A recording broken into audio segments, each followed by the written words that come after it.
You said in part of your introduction, Adam, you said a phrase or a line, something to this effect, that the teachings tend to turn away from the personal, the human experience. Many, if not all of us on this, attending this meeting, will be familiar with the approach. I'm obviously not my thoughts and feelings. I am that which is aware of my thoughts and feelings. I'm obviously not my sensations and perceptions. I am that which knows my sensations and perceptions. This is as you say, the first stage of the teaching, which involves an initial turning away from, or not even necessarily a turning away from, but relaxation of the attention to the content of experience, and the allowing of the attention to come back to ourselves. You are quite right that this is the first stage of the teaching. But if it was understood as the entire teaching, then a large element in I would suggest half the teaching, half the understanding would be missing. The first half of the teaching is this softening of the relaxation of the attention from its objective content, thoughts, images, feelings, etc. And this return to ourself, this recognition of ourself as the unlimited being in the background, so to speak, of all our changing experience. But the second and equally important aspect of the teaching is the return to our very ordinary human experience, our very ordinary everyday life, the activities of thinking, feeling, sensing, perceiving, acting, relating, and the reconciliation of our very human experience with this new understanding of ourself. And if our experience as a human being is not realigned with our new understanding of ourself, then the teaching, for want of a better word, in my opinion, is incomplete. We've only done the first step of the journey, the inward-facing path. We have yet to align our experience with this new recognition. So it's interesting, if we think of all the qualities that we most admire in a human being,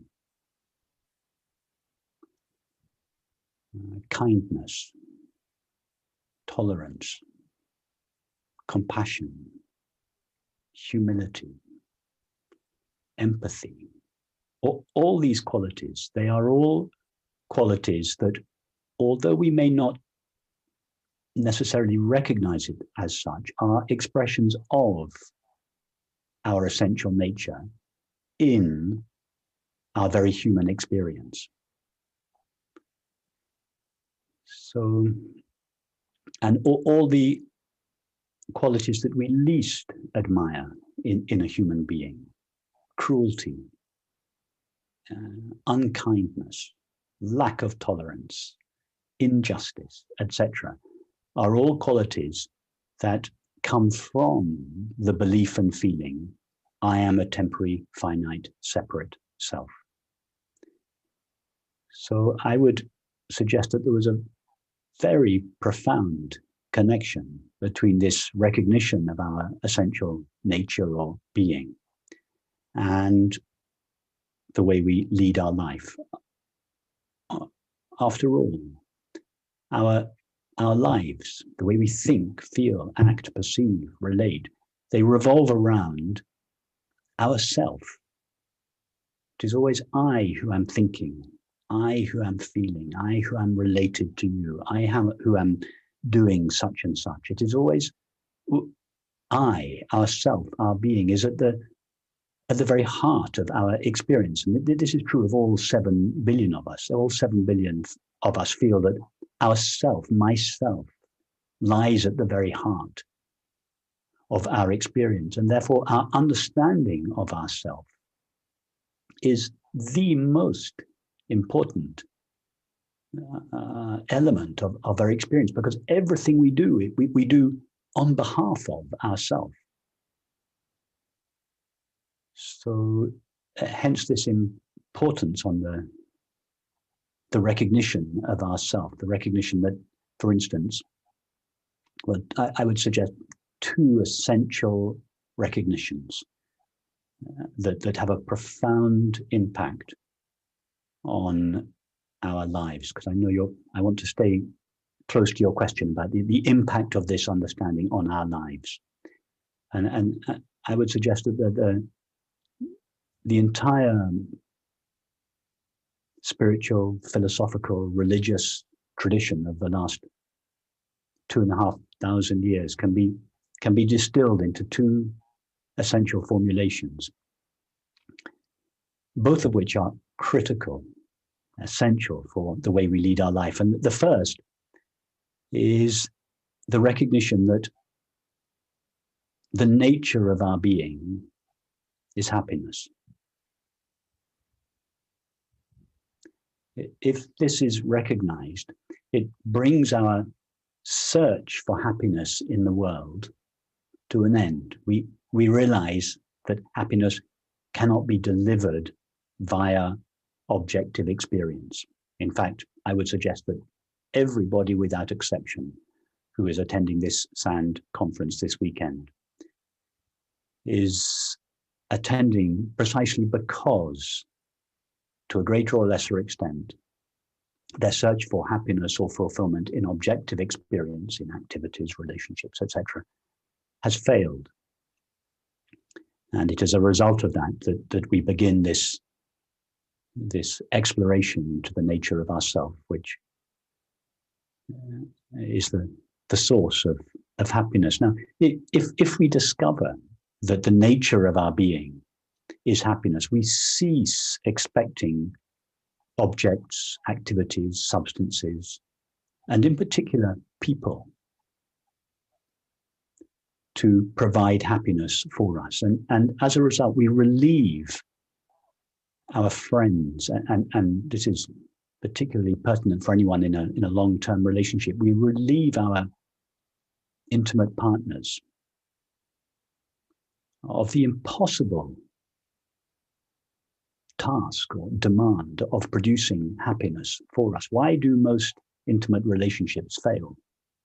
Because we feel that the other ceases to behave in a way that is consistent with our view of what we need for happiness.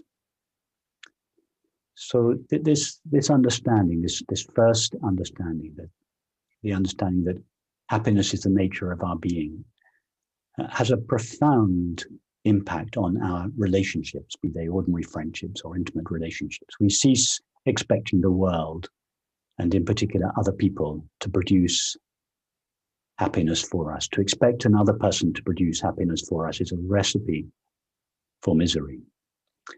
Well, that is the first real difference that this understanding makes to our everyday life. And the second could be formulated in this way. If the first could be formulated simply that the nature of being is happiness, the second, I would suggest, and this relates to experience of the world, the second is that our being is shared.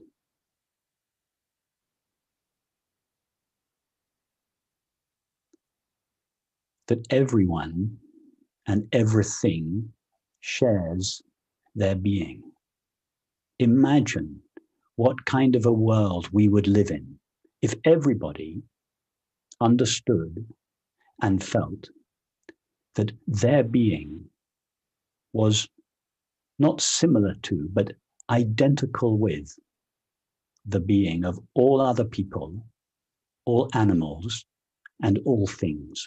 How would we treat each other? How would we treat animals? How would we treat nature if we felt that what we were doing to the apparent other, we were not metaphorically, but literally doing to ourselves.